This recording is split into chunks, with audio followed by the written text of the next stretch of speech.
An 8-person bipartisan congressional delegation, including members of the House Armed Services Committee, recently returned from the Poland-Ukraine border for a first-hand look at conditions. Congressman Gregory Meeks, the chair of the committee, visited to assess the needs at the border, which has received the largest influx of Ukraine refugees. The delegation also met with Ukrainian activists, national and local Polish officials, as well as U.S. Secretary of State Antony Blinken. For more, let's bring in Congressman Brian Fitzpatrick. He was part of that delegation and also serves as the co-chair of the Ukraine and Ukrainian American Caucus.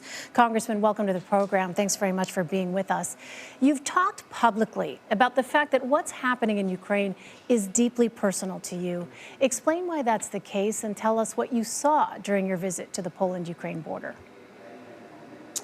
Yeah, thanks for having me. I mean, I lived in Ukraine. My last international assignment as an FBI agent, which is what I did before I was in Congress, was in Ukraine. I worked side by side with the Ukrainian people, the Ukrainian government, law enforcement, and the Rada, their parliament, to help them shore up their cybersecurity defenses and working counterintelligence operations against the Russians. And when I came to Congress, I became the co-chair of the Congressional Ukraine Caucus. And my visit, we just got back yesterday. We were at the Ukraine-Poland border on Sunday. And that day we saw 102,000 refugees come across the border. Even more heartbreaking was on the Ukrainian side of the border, seeing the Ukrainian men, age 18 to 60, who had to go back and fight, drop off their spouses and their kids, perhaps seeing them for the last time. Wow, 100,000 refugees in just one day, Congressman. That's extraordinary. You know, you tweeted out details of legislation you're now co-sponsoring to target Russia with even more sanctions. And you said, quote, "Our bipartisan bicameral legislation will send Putin and his cronies a clear message. The U.S. will secure our own energy independence, and we will not partake in Russia's energy manipulation tactics." So what would your legislation do that the White House has not done already? Well, that legislation, it was introduced by myself and Joe Manchin, senator from West Virginia, was introduced last Thursday before we left for the Ukraine-Poland border. So it was welcome news today that the president is taking executive action on that front. However, we still need to proceed legislatively because we don't want this or any future administration to be able to backtrack on those sanctions. We believe that the United States ought not to spend one dime, not one penny, on Russian oil to basically fund Vladimir Putin's murder machine. And Congressman, as you know, we've seen terrible images of civilians being targeted in Ukraine. How else can the U.S. send more military aid, particularly anti-tank and anti-aircraft missiles, to the Ukrainian military without further provoking Vladimir Putin? This whole notion of Vladimir Putin being provoked, he's already said himself, he views financial sanctions as an act of war. So I think the trap that a lot of Americans are falling into is trying to apply our mindset to Vladimir Putin. This is not a sane man. I think what we need to do is show strength and resolve, along with our NATO allies, to make sure that we stand up for human rights, for freedom and democracy, whether it be Ukraine or anywhere else. And the Ukrainians need their help. The Ukrainian independence movement is 30 years old. They won their independence in 1991. Close to half of the Ukrainian population was born after 1991. They know little of and want no part of Kremlin rule, and we need to be there for them. So what Vladimir Putin was, for those of us that understand Putin, and I served in Ukraine, part of my job was to get inside his head every day to try to help the Ukrainians combat his propaganda. You got to understand, he smells weakness like a shark smells blood in the ocean. Weakness invites aggression. Strength actually will get him to back down.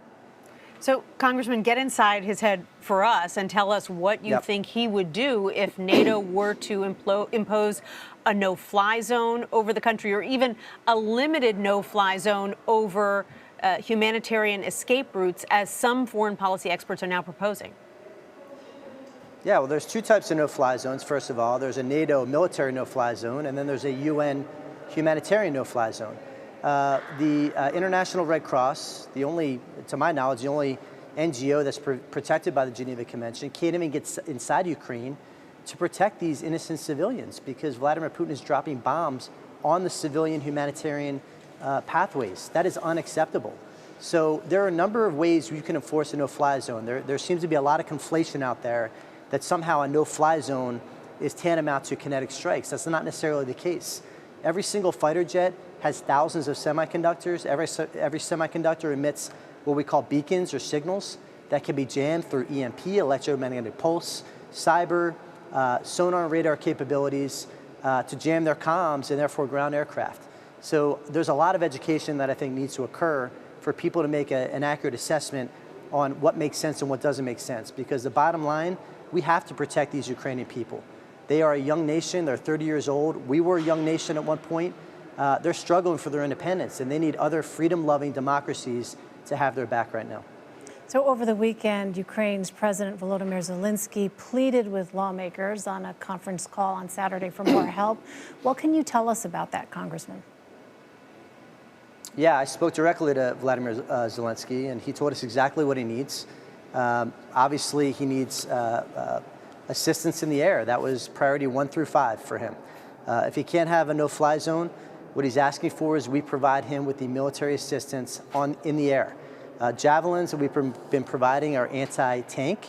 Stingers are anti-helicopter. They can be doubling as an anti-aircraft for takeoff and landing, but they can't take out an aircraft in the sky.